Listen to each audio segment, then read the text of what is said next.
السلام علیکم ملګرو په پریو کې چې کوم اسلامیک سټیټس لیریکس ویډیو تاسو وکړه که تاسو غواړئ چې کوم په کاین ماستر اپ کې ځان د پر داسې اسلامیک سټیټس لیریکس ویډیو ایډیټ کو نو ملګرو په دې ویډیو کې طریقه خیمه تاسو په کاین ماستر اپ کې اسلامیک سټیټس ویډیو څنګه ایډیټ کوئ خملګرو تاسو په کار کوي په خپل موبایل کې کاین ماستر اپ تراشئ او کلیک په پیوالئ دلته بیا نیو پروجیکټ اپشن دی په دې باندې کلیک والئ د دې ځګنه تاسو خپل ریشو سلیکټ کړئ په کوم ریشو کې تاسو ویډیو جوړول غواړئ موږ ټیک ټاک لپاره جوړو موږ ته 9.16 سلیکټ کو لاندې کې کریټ اپشن دی په دې باندې کلیک والئ خملګر تاسو سره کاین ماستر اپ ومن شي تاسو سره دارنګ انټرفیس راوړي تاسو بل ته په میډیا باندې کلیک والئ تاسو چې کله په میډیا باندې کلیک واغستو تاسو سره تاسو ګیلری راوړي د دې ځګنه ملګر تاسو خپل پیک راوړي په کم پیک باندې تاسو اسلامیک لیریکس ویډیو جوړول غواړئ دلته ملګر د فولډر کې ما سره یو تصویر دی زاغره ما په کلیک واغستو دلته کې ملګر د پیک زره ما په کلیک واغستو دا وګورئ ملګر زموږ د پیک چې کوم دی موږ سره سکرین ته رالو په دې باندې بس موږ اسلامیک سټیټس لیریکس ویډیو جوړو د ټولو اول ملګر تاسو یې کارو کوي د پیک ته ډیوریشن به تاسو سیوا کوي سمري تاسو خپل ویډیو جوړول غواړئ د ځګنه تاسو د پیک سلیکټ ونیسئ او داسې سکرول به کوي دارنګي سمري تاسو د ویډیو جوړول غواړئ خو نه تاسو سیوا کوي ټیک شو ملګر ما چې کوم دی 25 سکند ته ورسو بیا ورې کارو کوي ملګر د اپشن دی ایڈجسټمنټ تاسو په ایڈجسټمنټ ملګر کلیک والئ تاسو په خپل تصویر کې معمولی شانته کې تیار راولل د بګل شانته کې ایډیټینګ وکړئ برایټنس ملګر تاسو معمولی شانته کې داسې را کم کړئ ټیک شو بیا ور پسې د کنټرست ملګر تاسو دارنګي سیوا کوي هغه نه بس ملګر بیا چې کوم یو پیر بیک راشي بیک کلر بیا د ویډیو دی اول سر ته راشي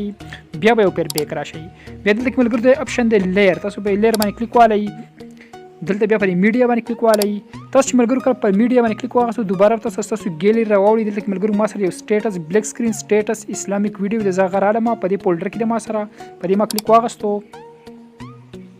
خملګر دلته چې کوم دا ویډیو ما د یوټیوب نه ډاونلوډ کړی دا اسلامیک سټیټس لیریکس ویډیو به ما کلیک واغستو د دې ویډیو لینک هم لاندې ملګرو ډسکرپشن کې پروت دی او که تاسو داسې اسلامیک لیریکس ویډیو ډاونلوډ کول غواړئ تاسو ملګرو په خپل موبایل کې یوټیوب ته راشئ تاسو ور په سرچ باندې کلیک والئ تل تاسو ولیکئ قرآن تلاوت بلیک سکرین ویډیو تاسو سره ملګرو په بلیک سکرین کې بلا شی ویډیوګانې راوړي د اغاز کې تاسو ویډیوګانې ډاونلوډ کړئ او په دې طریقه تاسو بیا ډېر په اسانه باندې خپل ویډیو ایډیټ کولای شئ خملګرو تاسو چې کله په لیر کې دا ویډیو راوغسته هغه نه پس پیسې کارو کې دیس ګیم تاسو د ویډیو د سایز راغټ کړئ دارنګي د لیکل به دارنګ تاسو راغټ کړئ به په کم ځای کې تاسو پیټ کول غواړئ تاسو دلته کې هغه پیټ کړئ ټیک شو دا غیر پس بیسیک کار کې به د اپشن کې به داسې لاندې لاړ شئ ملګرو دلته کې یو اپشن دی لیکل به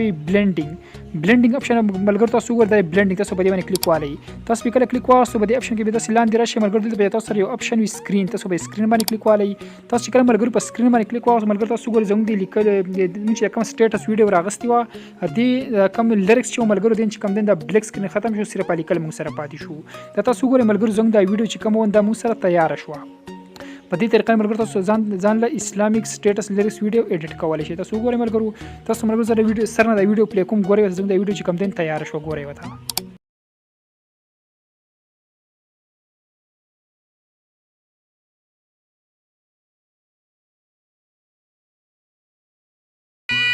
د تاسو کله ملګرو زموږ د ویډیو چې کوم د مو سره تیار شو په دې طریقه تاسو په کاین ماستر اپ کې ځان لپاره اسلامیک سټیټس لیریکس ویډیو ایډیټ کولای شئ دغه طریقه ملګرو که ویډیو خوښ شي ویډیو سره لایک کړئ چینل سبسکرایب کړئ په خوا کې سره د بیل په آیکن باندې کلیک والئ چې څنګه روانه ویډیو ټول مخکې تاسو ته درورسي